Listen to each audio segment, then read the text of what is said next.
Hi, it's Jeff here again from VIP Vision. Now there's a number of situations where you might find yourself needing a spot monitor. When I say spot monitor, what I'm referring to is a monitor or a screen, which is both remote to and independent from your recorder, so functions independently from your recorder. Now typically they display a subset of cameras and are used in situations such as at the front of a retail store, for instance, where you might want to be displaying just the cameras at the front of the store so that people know that they're being recorded. Maybe you want something at the back of the store so that people know when they're doing dodgy things around a particular shelf that they're being recorded. Or for instance, maybe there's a situation where you've got a bar and there's blind spots around the bar and you want the bar staff to be able to see those cameras which highlight those blind spots, but you don't need them to see the entire recorder or necessarily have access to the recorder to view playback footage, or maybe you don't want them to see something like that. So that's where spot monitors come in. Now there's a number of different ways that you can do spot monitors or set spot monitors up. The first way is the more traditional way, and that's by connecting a second recorder directly, a second monitor I should say, directly into the recorder. Now that's typically achieved via HDMI, and that works well in some situations, or in a lot of situations. The only issue with that is, or there's a couple of issues, but the biggest issue is that it's HDMI. So typically you're restricted up to, say 20 meters without using HDMI adapters, HDMI extenders. The second big problem with that though is that you've only got one output. So if for some reason, or the majority of machines I should say only have one output.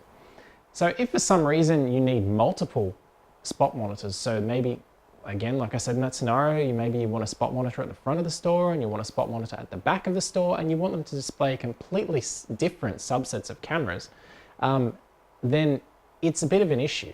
So thankfully there is a way around that. The way that we suggest doing it is by using a second smaller, or multiple smaller, VIP Vision compact series network video recorders. Now, these then function as decoders, and they're quite an economical way of doing it. You don't need to necessarily fit a hard drive to the recorder, although you can if you want to, and I'll show you why you might want to do that a bit later in the video. They've got an Ethernet in, as you can see here, and they have an HDMI out, as you can see on that side there.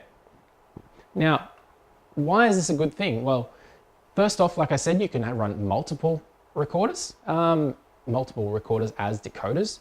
The second good thing about it though is that you've then got, as I said, you've got Ethernet on here, so you have a virtually unlimited range here. So long as you're putting switches in line, you can run multiple recorders as decoders at different points within a store or within any sort of installation. They can piggyback off an existing network. So let's say, for instance, you've got a POS network out the front of a retail store, or maybe or a bar, for instance, like I said before. Maybe there's a situation in an office environment where you've got an existing network there and you need to display a spot monitor output. You can piggyback off that existing network, and you can do it quite easily. Obviously, certain situations prohibit things like that, but a lot of the times you can. So, how might I go ahead with doing this? How might I do this? So the first thing that we need to do is we need to configure our existing recorder. The second thing we need to do is to configure our spot recorder. So I'll just jump across to a different camera now just to show you our main recorder. So this is our main recorder. As you can see, we've currently got 6 cameras on it, and everything's functioning as you would expect it to function. I've set it up as I would have set up any other recorder. Now, this has 6 channels on there. There's no reason why you may not, this could be a 16 channel recorder, it could be a 32 channel recorder. It could even be a secure view recorder, one of the secure view branded recorders, which uses obviously HD CDI inputs. We could do the same thing. Now, the first thing that we need to do is right click and main menu, and I'm going to log in using my pattern password set up on here earlier, but I could just log in with admin and admin. The next thing that I need to do is set the network up. Now, I've set this network up as DHCP so that I could, set up my remote access. Now, for this situation, we're going to have to set a static IP address. Now, obviously, the best way to do this is to consult with the IT people if it's a large enterprise, you want to consult with the IT people in the enterprise and get them to give you a static IP address that you can use. But in the smaller situations and situations where you know there's not really going to be too much of a problem by you just picking an IP address, the easiest way is just to pick something within the same DHCP range so that you can still contact the router, so you can still get to the internet. So that's what I'm going to do in this situation. So I'll just switch back. Now, as you can see here, my current IP address is 10.1.100.164, and I'm set up in single NIC mode. I'm going to right click on there, and now I'm going to change this. So I'm going to disable DHCP to start with, and I'm going to pick, let's just make it .250. Okay, so 10.1.100.250. I could have changed, obviously, either of these last two octets here because of my subnet mask, but essentially we just want to pick something within the same range. I leave my gateway the same, and I'll go OK. When I click OK, I get the error, switch and the device shall not be in the same network segment. So I'll just click yes on that just to clear it. Basically what that's telling me is that my IP address that I'm selecting here, 10.1.100.250, is currently conflicting with the IP address which is set for the internal network switch. So the internal network switch is the one where the cameras are connected to that are plugged directly into the recorder. Now, it's unlikely that you'll run into this, but if you do, the way to change it is to just right click once and select switch settings. And as you can see, our IP address in here, 10.1.1.1, and subnet mask 255.255.255.0 is conflicting with our switch settings or our Ethernet settings that we're trying to set. So to get around that, we just need to change into a different network segment. If you don't understand what I mean by that, just change it to what I'm setting it to, and there's a good chance you'll be fine. So just copy the settings from here if you run into that error, and click apply.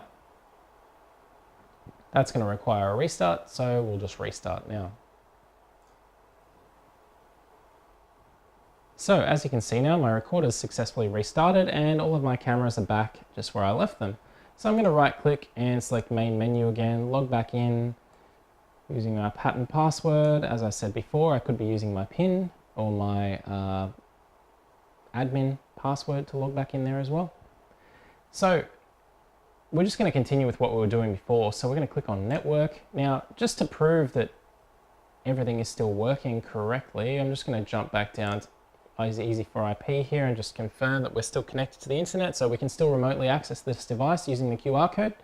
So that's good. So we're going to come back up here and click edit again. Now this time I'm going to uncheck DHCP once more and change to 250 and click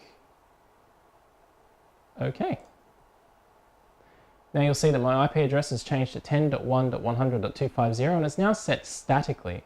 By statically, I mean it's not going to change, which is exactly what we're looking for when we need our spot monitors to connect. They need a fixed point to connect to. Obviously, if the spot monitor recorder is trying to connect to an IP address and that IP address then changes because DHCP, it's by its very nature, it's dynamic, we're going to run into issues. Now, of course, you could set it statically via DHCP in your router if you wanted to, but we're not going to go into that here.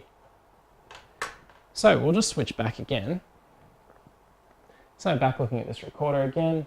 Now, that's good. Let's just confirm that we're still connected. We are still connected, so there'll be no issues still accessing this recorder via the internet. If I'd set everything up before using the app, then it would still be working. Now, the only other thing that we need to actually do, we don't really need to do it, but I strongly suggest that you do it, is to come into System and go to Account. Now, we want to add a separate user for our NVR. So I usually call that, or our spot monitors, I usually call that spot for the username, and choose a secure password. Keep in mind that this password could still theoretically be used outside of your local network. So if someone was connecting to your PC, or your recorder I should say, using the QR code or via port forwarding, if you had that set up, they could use this username and password to log in. So you need to make sure it's still a reasonably secure password. Now, after saying that, I'm going to make it something very easy. so that we remember it for the next step. QWERTY 1, 2, 3, 4. Strongly suggest that you don't do that, but it will just help us remember it for this particular step. 1, 2, 3, 4. And I'm just going to write spot for the note under the memo section. Now, we can come through here and actually uncheck some of the things in here so that the far side or our spot monitor recorder can't change anything. And I'd suggest that you do that. So we'll just uncheck everything from system, and we are not going to need to playback from that recorder either, so we'll uncheck that. The only thing we need to be able to do is monitor. Okay, so I'm going to save that. Successfully added user, which is good. So now we've set up everything that we need to set up on our recorder here. So the things you need to keep in mind are the username and password that we just set there. Write these down, it might make it a bit easier. And if we jump back to the network side of things, our IP address that we set before. So we need 10.1.100.250 and spot for the username and QWERTY 1234 for our password. So with that, I can now actually right click to exit out of here. Now of course I need to jump to our spot monitor recorder. I've actually got another one plugged in, but ensure that you've got your HDMI connection connected to your spot monitor, or the monitor that you're going to be using as this spot monitor. And you've connected Ethernet and obviously power. And connect the mouse either in the front or through the back so that we can configure this directly via the recorder. It is possible to configure this via the network as well. It's just usually easier to plug a monitor in and configure that way to start off with. So this is the recorder that we're going to be using as our decoder. Now, as you can see, this is the first time we've plugged this in, and we've been presented with the startup wizard. Now, it's worth noting, depending on the recorder and the firmware version of the recorder which you're planning on using as your spot monitor decoder, this may be slightly different, but essentially we just want to run through the startup wizard and just check everything is correct. So I'm going to select next. Now, I'm not actually going to be recording anything to this recorder, so I'm just going to click next and just ignore these sections. What I will need to set, however, is my IP address. Now, this is a good idea because it makes sure, well, we just know that everything's static and is always going to be in the same range as the statically assigned recorder that we set a second ago. So I'm going to click edit, and I'm going to make this 10.1.100.251. I'm going to change the subnet mask to be slightly narrower. Essentially, what you need to do though is just make sure that they're within the same networking range, okay? So 10.1.100.251 with a subnet mask of 255.255.255.0 is within the same range as our other IP address on our main recorder of 10.1.100.250. I'm going to select OK. Whoops. Let's just change this slightly here. Doesn't really matter what our gateway is here since we're not going to be using it. So that's correct. That's exactly what we wanted. We'll leave the DNS settings the same. Again, we're not going to be accessing this from the internet, so we don't care too much about what the gateway or the DNS settings are configured to. So I'm going to click next. We're currently connected to the internet. We're not connected to the internet anymore because I've just changed the gateway address, but that's fine. Like I said, we're not actually going to use this for remote access anyway. So I'm going to go ahead and uncheck that. Right, so now we're at the section where we can set up our cameras on this recorder. Now, obviously we're not setting up cameras directly on the recorder at the moment. We want to pull the cameras onto our spot monitor recorder, or a spot monitor decoder really, from our main recorder. So I'm going to flip across back to that again now. So I can click device search, and that'll bring up any device which is on the same network. Now I can search through here and find my recording. Now I could manually add it as well, but I'm just going to walk through this list until I find it. 10.1.110 or 10.1.110.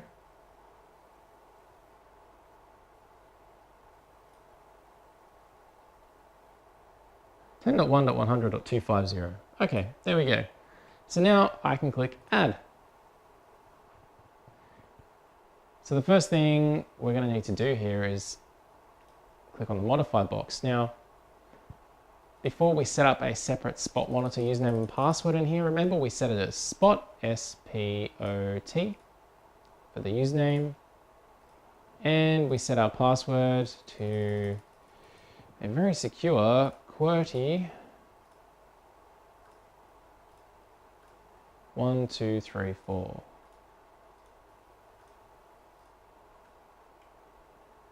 And if we take one step down from there, well, first off, we'll click connect. This is going to tell us now, it's going to connect to the recorder and tell us how many channels are on our recorder. So you can see here that we have 8 channels on the recorder that we're connecting to. So obviously we're connecting to an NVR 8 Pro 6 as I explained earlier, so it's an 8-channel recorder.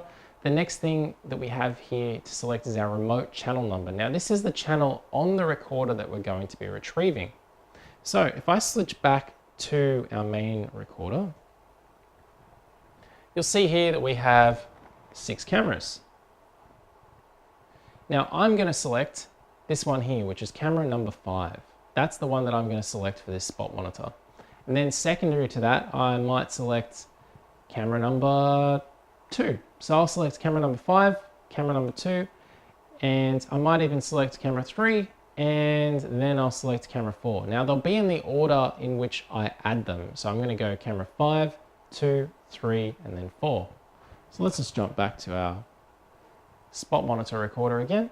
So the first one that I was going to add was camera 5, so remote channel 5, and it's going to become channel 1 on my recorder. I'm going to leave the decode buffer at default and click OK.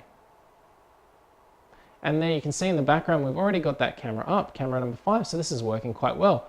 Now, obviously at the moment we've only got one camera appearing, so we're going to need to add that recorder multiple times so that we can add multiple cameras. So I'll switch back again. So again, 10.1.100.250 is our recorder, so I'm going to add it again. And you're going to see in the background it's going to come up with an error message, but that's fine. And I'm going to add it again. And again. And now we've got the same error message on all units except the last one. Password's now locked because we've tried the wrong password too many times, and that's fine. We're going to use a different account anyway. So again, coming in here, entering my username and password that I set before for the spot monitor. So spot, and again QWERTY 1234 for our password. Connect, and we brought up our channel number 8. So the next channel that I was going to select was 2. So now I'm going to connect to remote channel 2, and it's going to become my channel number 2. Again, leave decode buffer set at default and click OK. You notice we now have a second camera up there, and it's the one that we were looking for. So the next thing we might want to do is, what we're going to have to do is edit number 3. Again, delete admin from here and enter our username and password. So spot, and QWERTY. Let's try that again.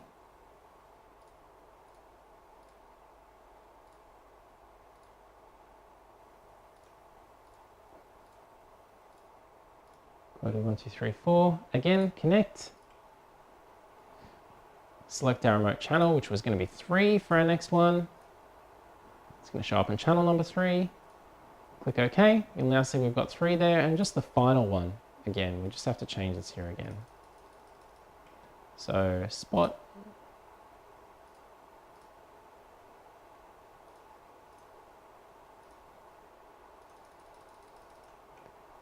and QWERTY 1234. Connect.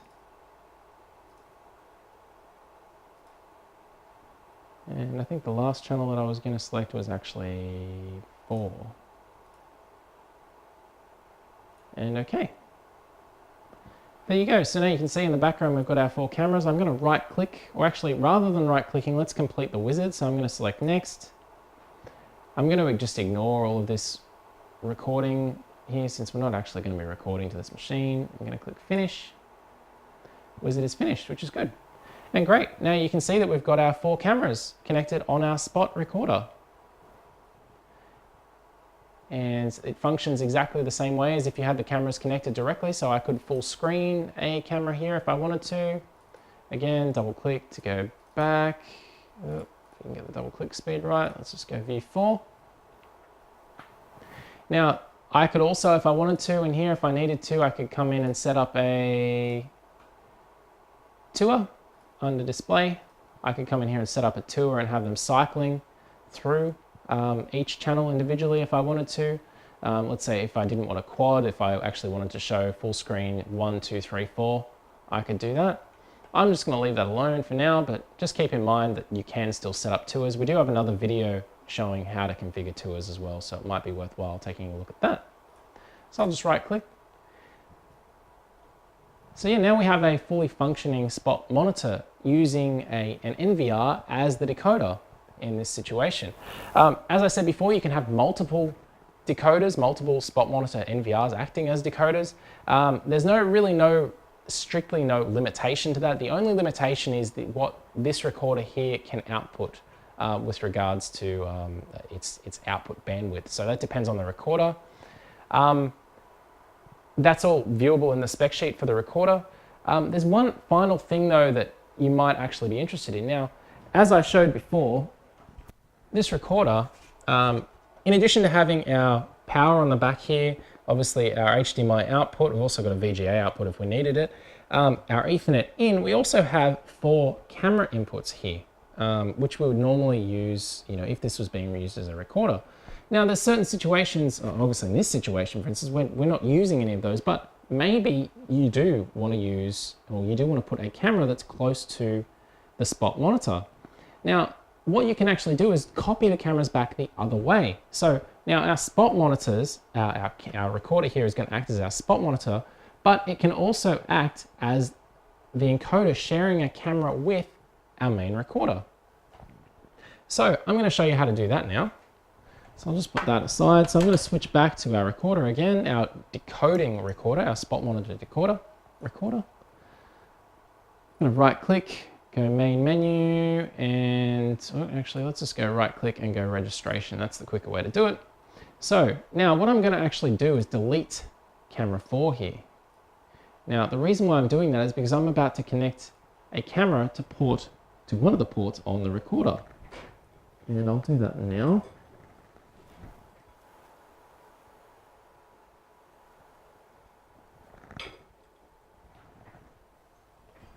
Okay, so I've just connected this camera here to our recorder that we're using as our spot monitor. It's going to take a little while to power up. While it does that, we'll just wait. And there you go. We now have a camera connected directly to our spot monitor recorder. There should be no surprises there that we can add cameras directly to a recorder. It's a touch out of focus. So what I'm actually going to do is just come into autofocus, and I'm just going to touch the zoom slightly just so that we get an autofocus event happening here.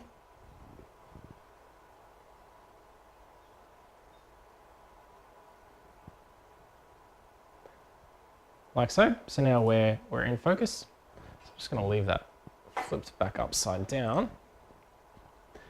Okay, so we'll go back to the quad because that's probably what we're going to be doing if it's a spot monitor output. We're going to want to be viewing everything. So the idea is that we would have 3 cameras from a remote location coming directly from the recorder, and or from our main recorder, I should say.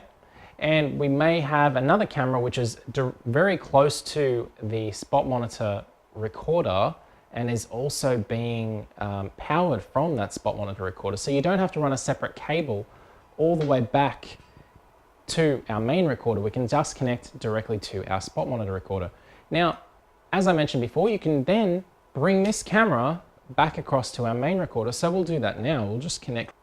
And before we add this to our other recorder, to our main recorder from our spot monitor recorder, what we'll need to do is add a username and password as we did on the main recorder before, so that the main recorder in this case can connect to the spot recorder rather than the other way around. So select main menu, log in if you have to. If you haven't already logged in, select system and account like we did before.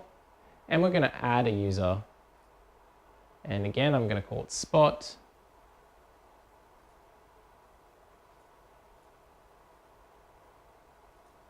And my password is going to be QWERTY1234 as it was before. I'll confirm that password.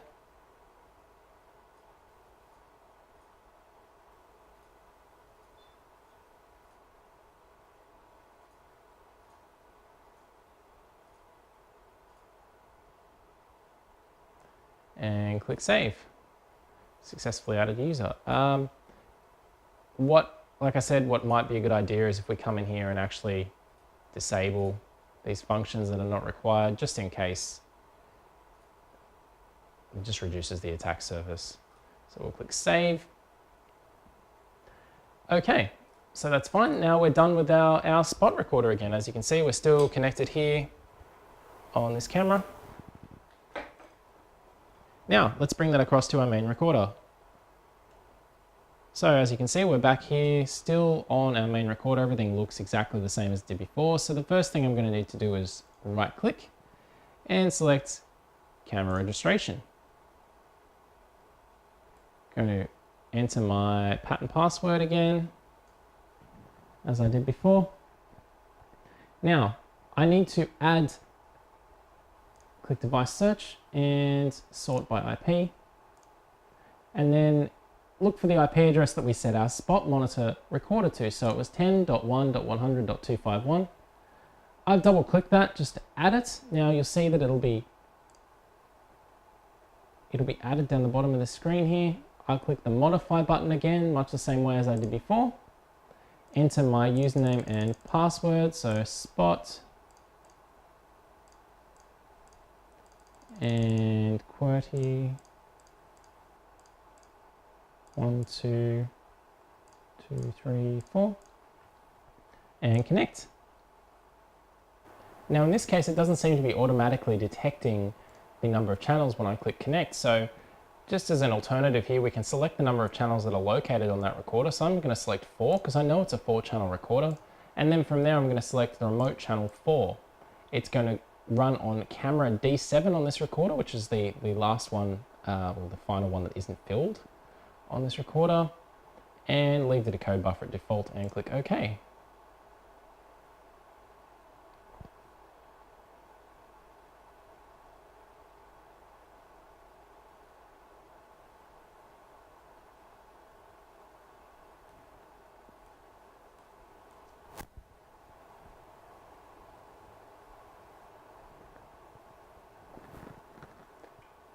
And there you have it. We now have